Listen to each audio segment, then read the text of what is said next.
नमस्कार दोस्तों, मैं प्रिंस कुमार आपको स्काईलाइट एजुकेशन पे बहुत बहुत स्वागत करता हूं। आज हम संविधान से एक टॉपिक लिए हैं जिसका नाम है राष्ट्रपति पर महाभियोग। राष्ट्रपति पे महाभियोग कैसे लगाया जाता है, आज हम उसके बारे में बात करेंगे। देखिए मित्रों, सबसे पहले बात करेंगे कि महाभियोग होता क्या है, क्या होता है महाभियोग।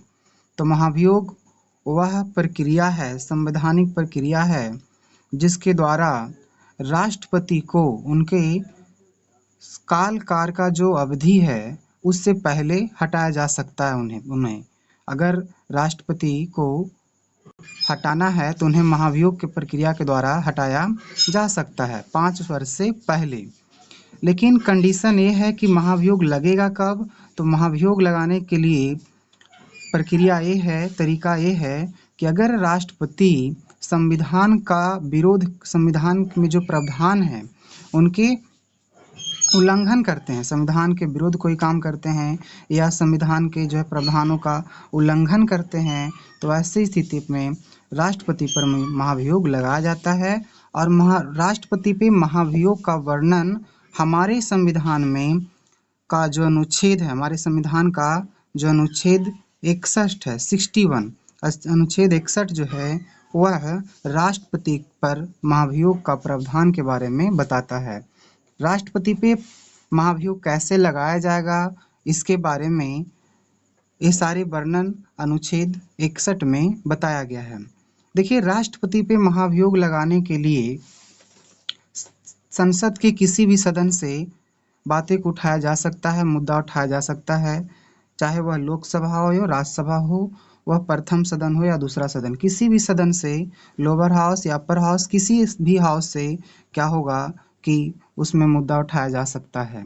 लेकिन जिस सदन से भी मुद्दा उठाया जाएगा, चाहे लोकसभा हो या राज्यसभा हो, उनके लिए कंडीशन ये है कि मान लीजिए कि लोकसभा से जो है मुद्दा उठाया गया है, लोकसभा से आरोप लगाया गया है राष्ट्रपति को हटाने का जो है, और राष्ट्रपति ने कुछ संविधान के विरुद्ध काम किए हैं, इसलिए लोकसभा के जो मेंबर हैं वो चाहते हैं कि हम राष्ट्रपति को हटाएं।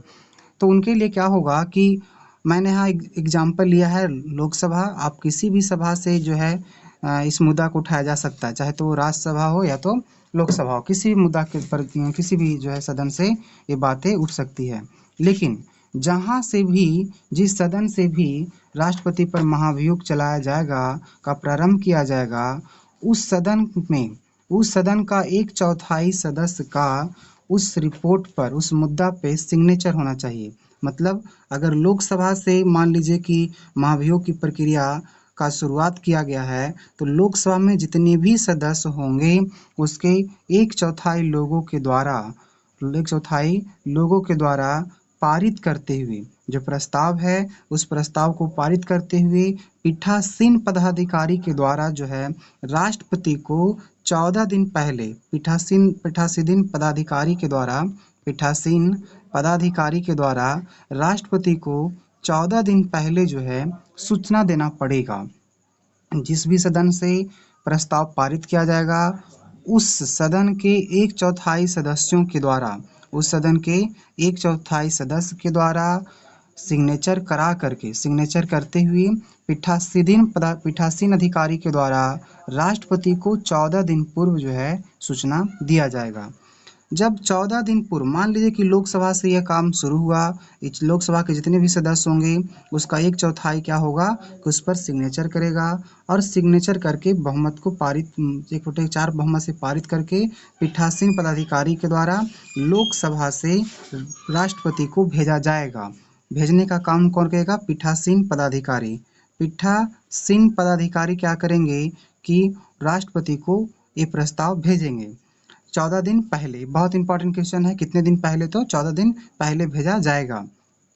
अब जब राष्ट्रपति को यह बात पता चलेगा कि हम पे महाभियोग लगाया जा रहा है, तो उसके बदले में क्या करेंगे, जिस सभा से या जिस सदन से भी राष्ट्रपति पर महाभियोग का प्रस्ताव शुरू किया गया है, तो राष्ट्रपति सफाई देंगे। राष्ट्रपति सफाई देने के लिए खुद भी सदन में आ सकते हैं या तो फिर राष्ट्रपति के द्वारा नियुक्त किया गया व्यक्ति, राष्ट्रपति के द्वारा नियुक्त किया गया व्यक्ति जो है वह आ करके इस बारे में वह सफाई दे सकते हैं। देखिए हम डायग्राम से आपको समझाते हैं। सबसे पहले क्या होगा कि किसी भी सदन से हम एग्जाम्पल के रूप में ले रहे हैं कि लोकसभा से पास किया जाएगा, तो इसके 1/4 सदस्य के द्वारा क्या होंगे कि सदस्य को 1/4 सदस्य क्या करेगा कि प्रस्ताव पारित करके राष्ट्रपति को भेजा जाएगा 14 दिन पहले। जब 14 दिन पहले उनको भेजा जाएगा तो फिर राष्ट्रपति क्या करेंगे या उसके द्वारा जो चुना हुआ व्यक्ति होगा वह सभा में आ सकते हैं सफाई देने के लिए। उसके बाद क्या होगा कि जब वहाँ भेज दिया गया लोकसभा में या जो भी सदन से पास किया गया था 1/4 बहुमत से, वहाँ से राष्ट्रपति को भेजने के बाद यह जो सभा होगा प्रथम सदन होगा जहाँ से काम शुरू हुआ है, जहाँ से प्रस्ताव का जो है प्रक्रिया शुरू हुआ है, तो वह क्या करेगा कि दूसरे सदन को भेजेगा और दूसरे सदन में भेजने के लिए उसे कम से कम 2/3 बहुमत से पारित करना पड़ेगा। अगर जो लोकसभा मैंने बताया कि लोकसभा भेजा है, अगर प्रोसेस का प्रारंभ जो है लोकसभा किया है तो लोकसभा 2/3 बहुमत के द्वारा राज्यसभा को भेजेगा, राज्यसभा को भेजेगा 2/3 बहुमत पारित करके, 2/3 बहुमत से पारित करते हुए वह दूसरे सदन को भेजेगा, मतलब वह राज्यसभा को भेजेगा। जब दूसरे सदन में भेजा जाएगा तो क्या करेगा कि दूसरा सदन एक जांच समिति का गठन करेगा। दूसरा सदन क्या करेगा कि एक जांच समिति का गठन करेगा और यह जांच समिति का गठन किया जाएगा और जांच समिति यह काम करेंगे कि जो राष्ट्रपति पर आरोप लगे हैं वह आरोप सही है या गलत है। अगर सही पाया जाता है उसका मतलब जो रिपोर्ट आएगा यह रिपोर्ट देगा जांच समिति किसको, दूसरे सदन को, राज्यसभा को। तो जब जांच समिति रिपोर्ट सही देगा तो क्या करेगा कि जो राज्यसभा है यानी कि दूसरा सदन है वह 2/3 बहुमत से उस रिपोर्ट को पास करते हुए 2/3 बहुमत से उस रिपोर्ट को पास कर देगा और जब यह राज्यसभा पास कर देगा, दूसरा सदन पास करेगा, तो माना जाएगा कि महाभियोग का जो प्रक्रिया है वो पूर्ण हो गया। इस तरह से राष्ट्रपति पर महाभियोग चलाया जाता है। एक बार लास्ट में हम आपको फिर से रिवीजन करा देते हैं कि लोकसभा में या राज्यसभा किसी भी सदन के द्वारा राष्ट्रपति पर महाभियोग का जो प्रक्रिया है उसका शुरुआत किया जा सकता है।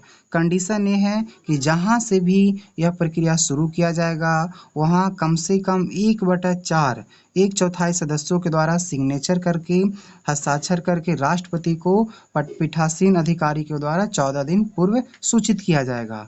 अगर राष्ट्रपति अपने बारे में या उनके राष्ट्रपति खुद आते हैं या उनका कोई जो है नियुक्त किया गया पदाधिकारी आता है सफाई देना है तो दे सकता है। और जो सभा से जिस सदन से यह प्रक्रिया शुरू हुआ था वह क्या करेगा कि 2/3 बहुमत के द्वारा 2/3 बहुमत के द्वारा जो प्रस्ताव है वह दूसरे सदन को भेज देगा।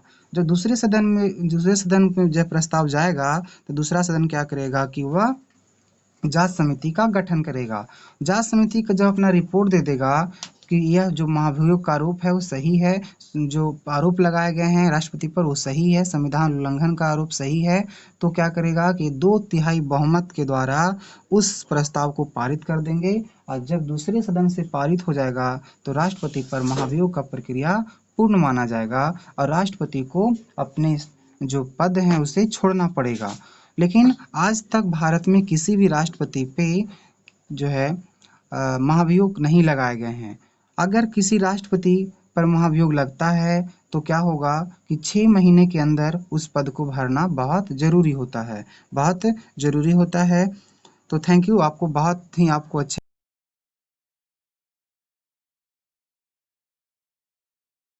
से बातें करेंगे। Thank you.